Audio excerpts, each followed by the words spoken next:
য'ত যায় যাওক আৰু যেতিয়া ঘৰৰ পৰা উলিয়াই দিলো তেওঁলোক ক'ত যায় তাৰ খবৰ আমি কিয় ৰাখো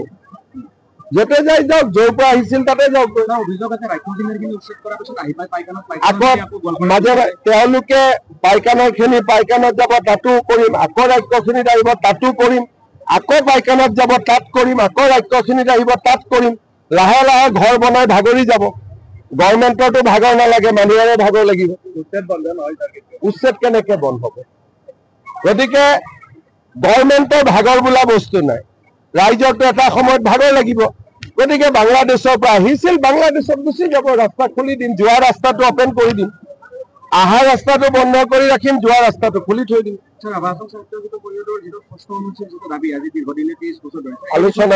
আলোচনা চলি আছে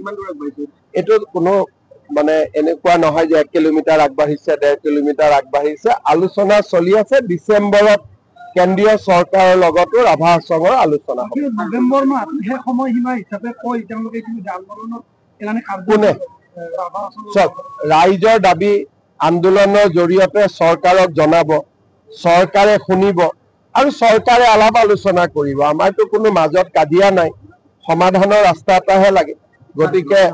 ৰাভা ৰাইজে আন্দোলন কৰিলে শান্তিপূৰ্ণ হ'ব গতিকে আমাৰ তাতে কোনো আপত্তি নাই যে এই যে 6 জনগোষ্ঠীৰ যে জনজাতিকৰণৰ দাবী বা ৰাভা আশ্ৰমৰ একটা সুস্থ অনৈতিক দাবী এইখিনি সম্পূৰ্ণ হলে জনজাতীয় মানুহকেইটা সঁচাকে সুৰক্ষিত হ'ব বুলি তেওঁলোকে আচলতে ভাবে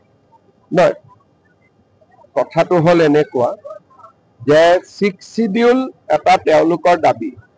চৰকাৰে তেওঁলোকৰ লগত আলোচনা কৰি আছে আৰু আলোচনা কৰি থাকে এইখিনি য'ত যায় যাওক আৰু যেতিয়া ঘৰৰ পৰা উলিয়াই দিলো তেওঁলোক ক'ত যায় তাৰ খবৰ আমি কিয় ৰাখো য'তে যায় যাওক য'ৰ পৰা আহিছিল তাতে যাওক আকৌ মাজে তেওঁলোকে পাইকানাখিনি পাইকানাত যাব তাতো কৰিম আকৌ ৰাজ্যখিনিত আহিব তাতো কৰিম আকৌ পাইকানাত যাব তাত কৰিম আকৌ ৰাজ্যখিনিত আহিব তাত কৰিম লাহে লাহে ঘৰ বনাই ভাগৰি যাব গভৰ্ণমেণ্টৰতো ভাগৰ নালাগে মানুহৰে ভাগৰ লাগিব উচ্ছেদ কেনেকে বন্ধ হ'ব গতিকে গভৰ্ণমেণ্টৰ ভাগৰ বোলা বস্তু নাই ৰাইজৰতো এটা সময়ত ভাগৰ লাগিব গতিকে বাংলাদেশৰ পৰা আহিছিল বাংলাদেশত গুচি যাব ৰাস্তা খুলি দিম যোৱা ৰাস্তাটো অপেন কৰি দিম আহা ৰাস্তাটো বন্ধ কৰি ৰাখিম যোৱা ৰাস্তাটো খুলি থৈ দিম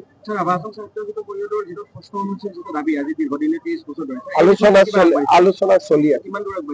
এইটো কোনো মানে এনেকুৱা নহয় যে 1 কিলোমিটাৰ আগবাঢ়িছে 1.5 কিলোমিটাৰ আগবাঢ়িছে আলোচনা চলি আছে ডিসেম্বৰত কেন্দ্ৰীয় চৰকাৰৰ লগতো ৰাভা আশ্ৰমৰ আলোচনা হ'ব নৱেম্বৰ মাহ হে সময়সীমা হিচাপে কৈ তেওঁলোকে কিন্তু আন্দোলনত এলানি কোনে চব ৰাইজৰ দাবী আন্দোলনৰ জৰিয়তে চৰকাৰক জনাব চৰকাৰে শুনিব আৰু চৰকাৰে আলাপ আলোচনা কৰিব আমাৰতো কোনো মাজত কাজিয়া নাই সমাধানৰ ৰাস্তা এটাহে লাগে গতিকে ৰাভা ৰাইজে আন্দোলন কৰিলে শান্তিপূৰ্ণ হ'ব গতিকে আমাৰ তাতে কোনো আপত্তি নাই যে এই যে 6 জনগোষ্ঠীৰ যে জনজাতিকৰণৰ দাবী বা ৰাভা আশ্ৰমৰ একটা সুস্থ অনৈতিক দাবী এইখিনি সম্পূৰ্ণ হলে জনজাতীয় মানুহকেইটা সঁচাকে সুৰক্ষিত হ'ব বুলি তেওঁলোকে আচলতে ভাবে নহয় কথাটো হ'ল এনেকুৱা যে 6 শিডিউল এটা তেওঁলোকৰ দাবী চৰকাৰে তেওঁলোকৰ লগত আলোচনা কৰি আছে আৰু আলোচনা কৰি থাকিব